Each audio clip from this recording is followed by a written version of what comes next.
हरी कथा जाण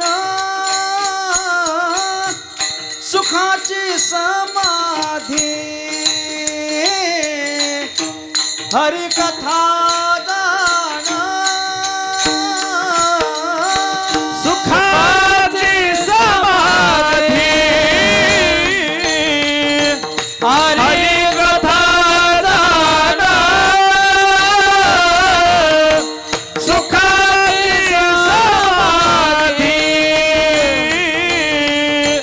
हरी कथा जाण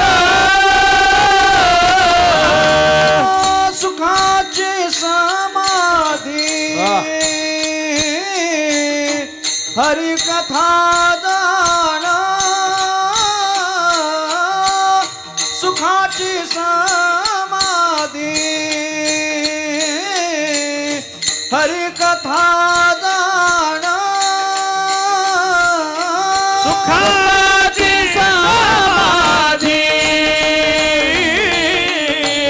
हरी कथा जाण सुखाची समाधी हरी कथा जाण विश्रांती साधन शिणली यासी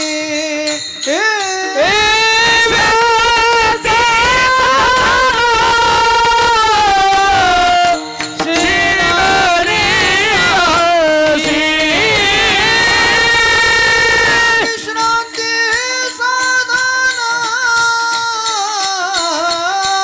शिणली यासी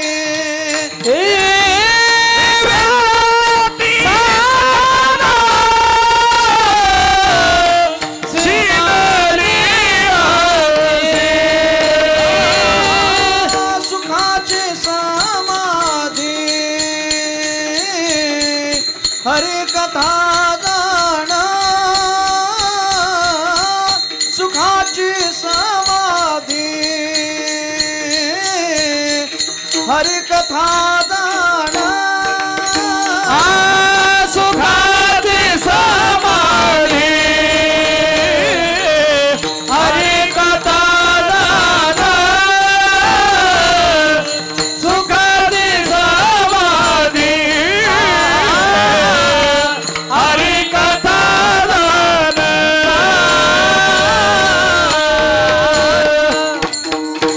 सुखाची समाधी हरिकथा जाण समाधीपर्यंत पोचवण्याकरिता भगवान परमात्म्याचं नाम त्याच्यामुळे समाधी याच नामानं प्राप्त होते.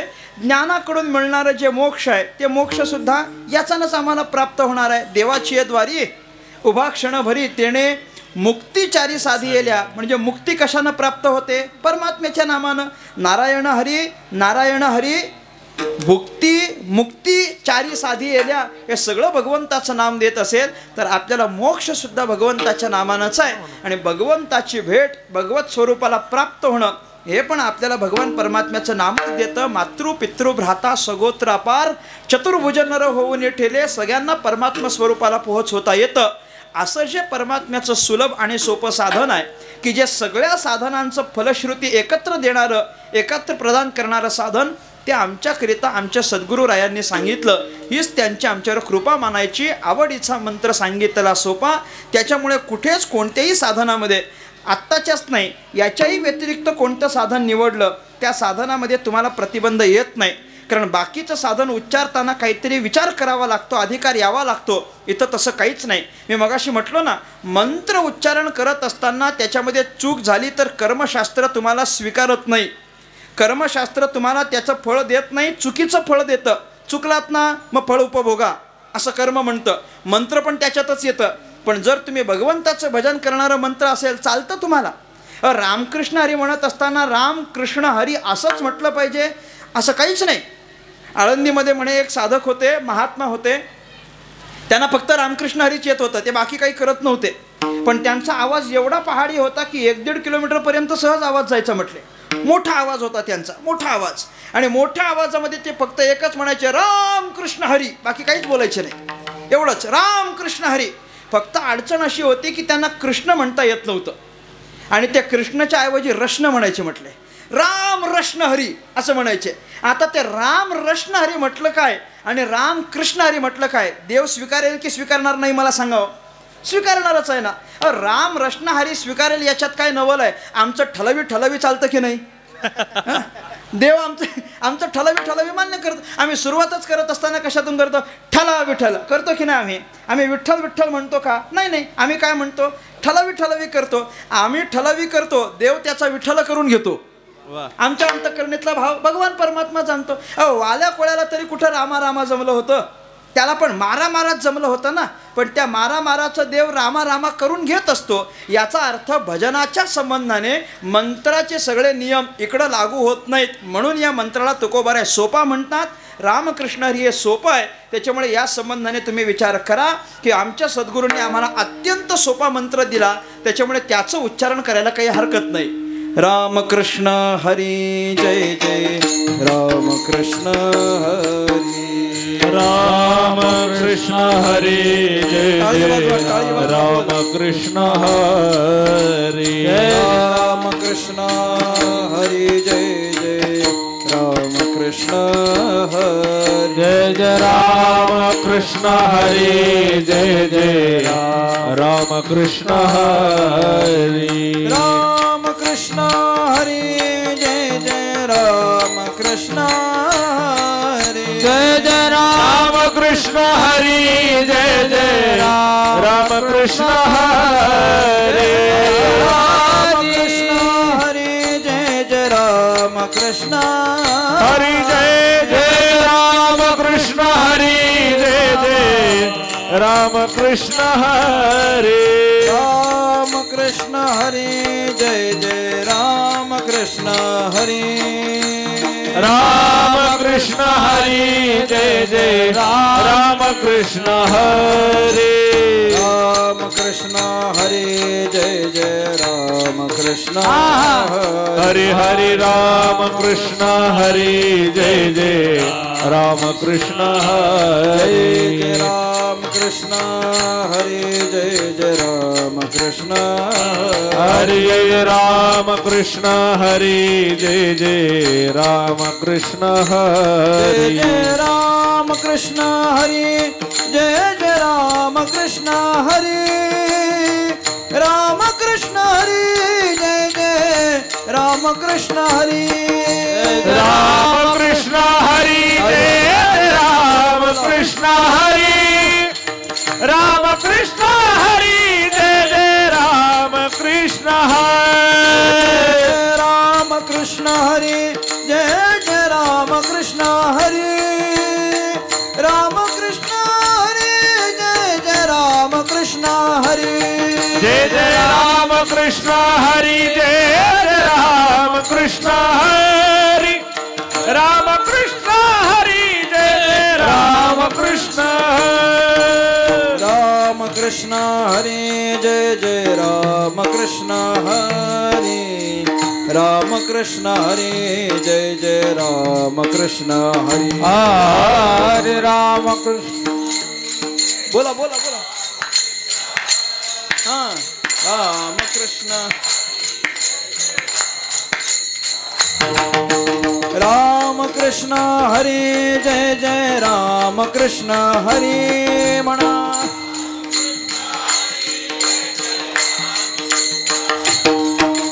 रामकृष्ण हरी जय जय रामकृष्ण हरी.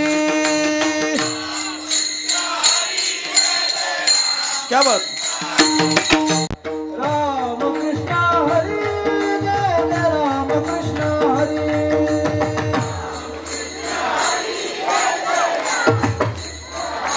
जय जय रामकृष्ण हरी जय जय रामकृष्ण हरी.